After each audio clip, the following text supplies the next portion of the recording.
Bienvenidas, queridas y queridos alumnos, a una nueva clase del Preuniversitario Virtual de la Ilustre Municipalidad de San Pedro de la Paz. Soy la profesora Daniela Mora y hoy día te presentaré la clase número 23, Taller de Textos Literarios. Objetivo de la clase: vamos a identificar las características de los textos literarios y resolver ejercicios de comprensión lectora tipo PDT. El texto que tenemos acá, chicos, va a aparecer en su guía que la pueden descargar en Classroom o en el link que está abajo este video.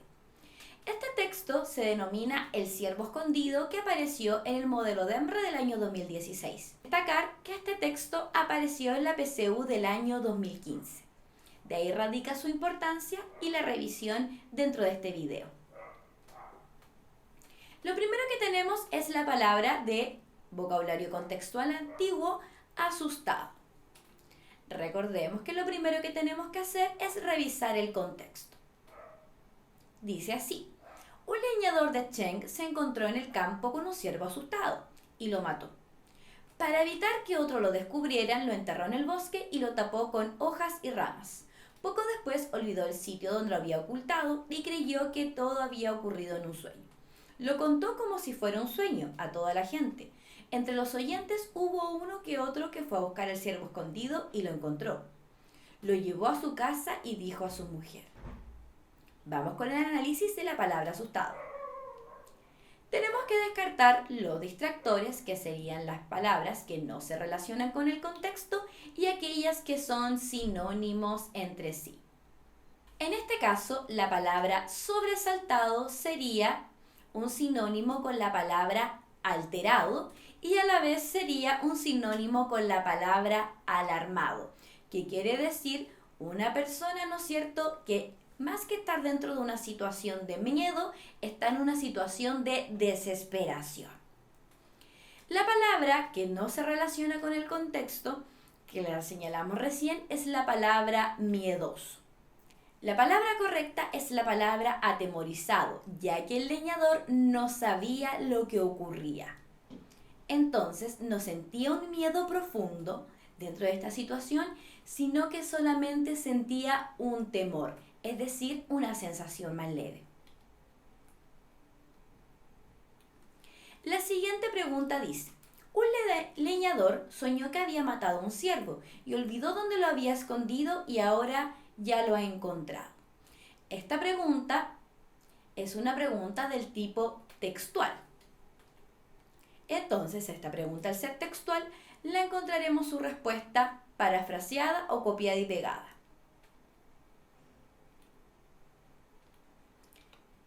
Dice el contexto: un leñador de Cheng se encontró en el campo con un ciervo asustado y lo mató.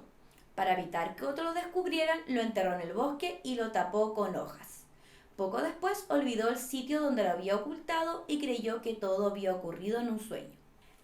La pregunta número 2 dice: un leñador soñó que había matado a un ciervo y olvidó dónde lo había escondido, y ahora yo lo he encontrado.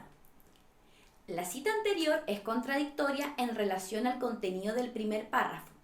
¿En qué consiste esta contradicción? Al terminar esta pregunta con una enunciación cerrada, podemos decir que es una pregunta textual. Entonces encontraremos su respuesta ya sea parafraseada o copiada y pegada dentro del texto.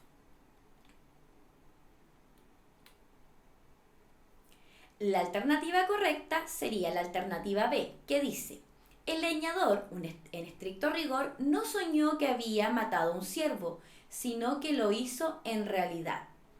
¿Dónde encontramos esta respuesta dentro del texto? En el párrafo 1, en donde señala: lo contó como si fuera un sueño a toda la gente. Entonces, dice que estrictamente él no lo soñó, pero sí que lo contó como un sueño. A partir de esa parte, dentro del párrafo 1, encontramos la alternativa correcta a esta pregunta textual. Luego tenemos la pregunta número 3, que dice: ¿qué elemento de la narración sirve de base para que tanto la mujer como el juez sepan que no todos los hechos fueron soñados?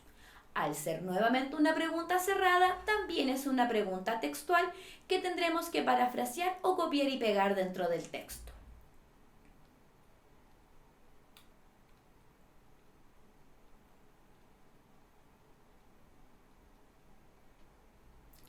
La alternativa correcta sería la alternativa A, la presencia del ciervo muerto que se repartían los personajes. ¿Dónde la encontramos? En el párrafo 6 del fragmento, en su parte final señala, pero como aquí está el ciervo, lo mejor es que lo repartan.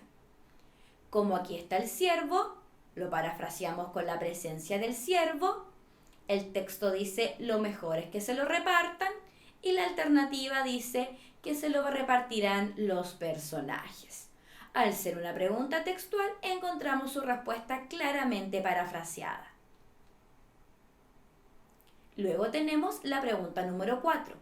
¿Cuál de las siguientes opciones contiene una relación adecuada entre los personajes del relato y las actitudes que presentan sus acciones? Nuevamente, al ser una pregunta cerrada, encontramos las alternativas parafraseadas o copiadas y pegadas. Dice, pero su mujer piensa que soñó que había encontrado un ciervo que otro había matado. Entonces, si su mujer piensa en este sueño, su mujer tiene una certeza. Entonces estaríamos dentro de la alternativa B y de la alternativa D como correcta. Luego, en relación al juez, dice, pero como aquí está el ciervo, lo mejor es que se lo repartan. Entonces está diciendo que las personas tienen que repartirse la carne de este ciervo. Al ser un juez y al dar un mandato a la gente, estamos hablando que tiene una conciliación, es decir, una mediación entre los personajes de la narración. Y por último dice, el caso no llegó a oídos del rey Cheng y el rey Cheng dijo, ¿y este juez no estará soñando que reparte un ciervo? Entonces, al plantear una pregunta, el rey Cheng, estamos frente a una duda. Por eso damos como alternativa correcta la alternativa D. Era una pregunta textual que encontrábamos su respuesta prácticamente parafraseada dentro del fragmento. Chicos, esta fue la última clase que grabo por mi parte. Espero que estén sumamente bien, que realicen el ensayo que tenemos planteado con la profesora Nardi para la próxima semana y que tengan mucho éxito en la PDT. Cariños para todos.